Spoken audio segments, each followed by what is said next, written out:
माननीय अध्यक्ष जी, कोरोना एक वैश्विक महामारी थी, लेकिन उसे भी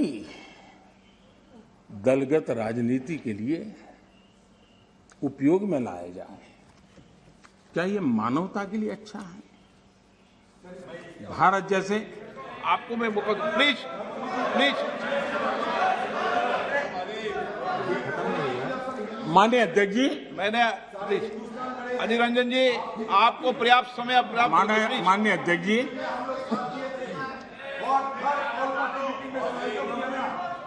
प्लीज प्लीज माननीय अध्यक्ष जी, मैंने तो किसी का नाम नहीं दिया।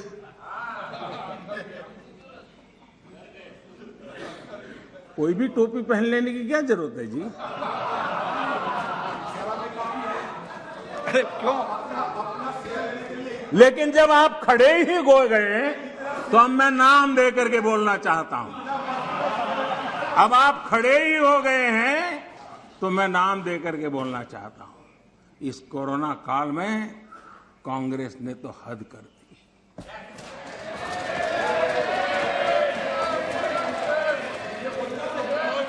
पहली लहर के दौरान मौका दूंगा आपको, प्लीज।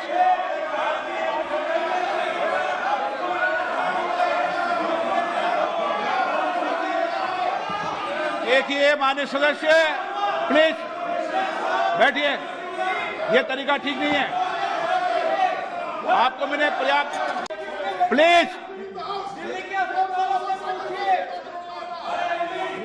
माननीय अध्यक्ष जी, अभी तो मैंने सिर्फ इतना का हद कर दी। प्लीज, पहली लहर के दौरान आपको मैंने देश जब पर्याप्त अवसर दिया था, लॉकडाउन का पालन कर रहा था, जब WHO दुनिया भर के लोगों को सलाह देता था, सारे हेल्थ एक्सपर्ट कह रहे थे कि जो जहां है वहीं पर रुके। सारी दुनिया में यह संदेश दिया जाता था, क्योंकि मनुष्य जहां जाएगा, अगर वो कोरोना से संक्रमित है तो कोरोना साथ ले जाएगा। तब कांग्रेस के लोगों ने क्या किया?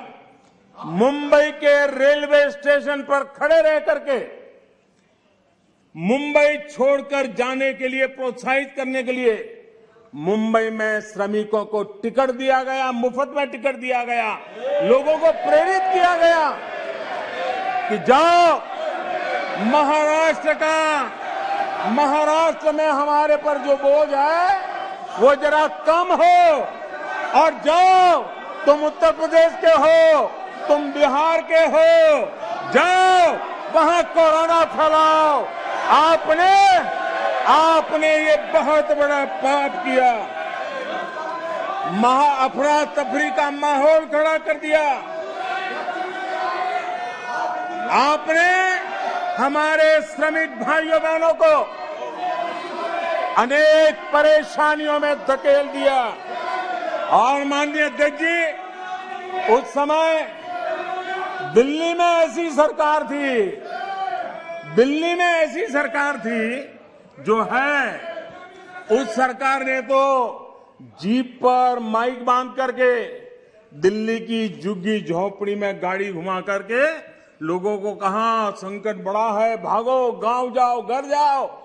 और दिल्ली से जाने के लिए बसें दी, आधे रास्ते छोड़ दिया और श्रमिकों को लिए अनेक मुसीबतें पैदा की।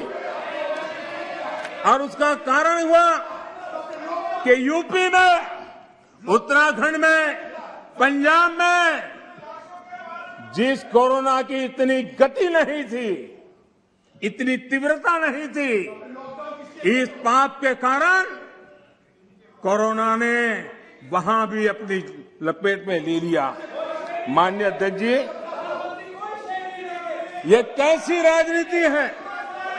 मानव जात पर संकट के समय ये कैसी राजनीति है? ये दलगत राजनीति कब तक चलेगी? आदरणीय अध्यक्ष जी, कांग्रेस के इस आचरण से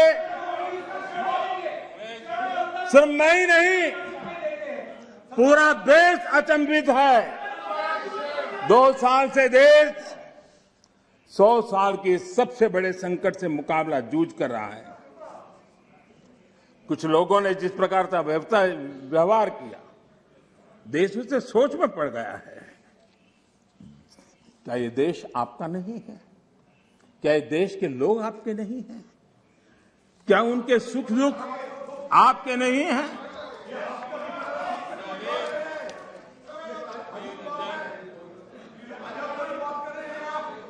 इतनी बड़ी संकट आया, कई राजनीतिक दल के नेता जरा आत्मनिरीक्षण करें। कितने राजनीतिक दल के नेता जो जनता के माने हुए नेता अपने आप को मानते हैं, उन्होंने लोगों को रिक्वेस्ट की हो, अपील की हो, भाई कोरोना का एक ऐसा संकट है, वैश्विक महामारी है, आप मास्क पहनो, हाथ धोना रखो, 2 गज की दूरी रखो। कितने नेता हैं? क्या ये बार बार देश की जनता को अगर कहते तो उसमें कोई बीजेपी की सरकार को क्या फायदा होने वाला था? मोदी को क्या फायदा होने वाला था?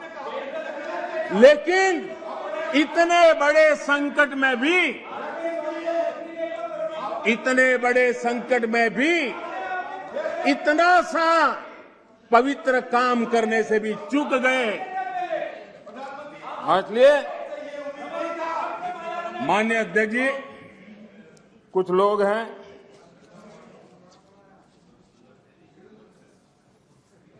उनको ये इंतजार था कि कोरोना वायरस मोदी की छवि को चपेट में ले लेगा। बहुत इंतजार किया और कोरोना ने भी आपके धैर्य की बड़ी कसौटी की है। आए दिन आप लोग औरों को नीचा दिखाने के लिए महात्मा गांधी का नाम लेते हैं। महात्मा गांधी की स्वदेशी की बात, इसको बार बार दोहराने में हमें कौन रोकता है? अगर मोदी वोकल फॉर लोकल कहता है, मोदी ने कहा इसलिए शब्दों को छोड़ दो भाई, लेकिन क्या आप नहीं चाहते हैं देश आत्मनिर्भर बने? जिस महात्मा गांधी के आदर्शों की बात करते हैं, तब भारत में इस अभियान को ताकत देने में, जुड़ने में आपका क्या जाता था? उसका नेतृत्व आप लीजिए। महात्मा गांधी जी के स्वदेश के निर्णय को आगे बढ़ाइए, देश का भला होगा। और हो सकता है, हाँ,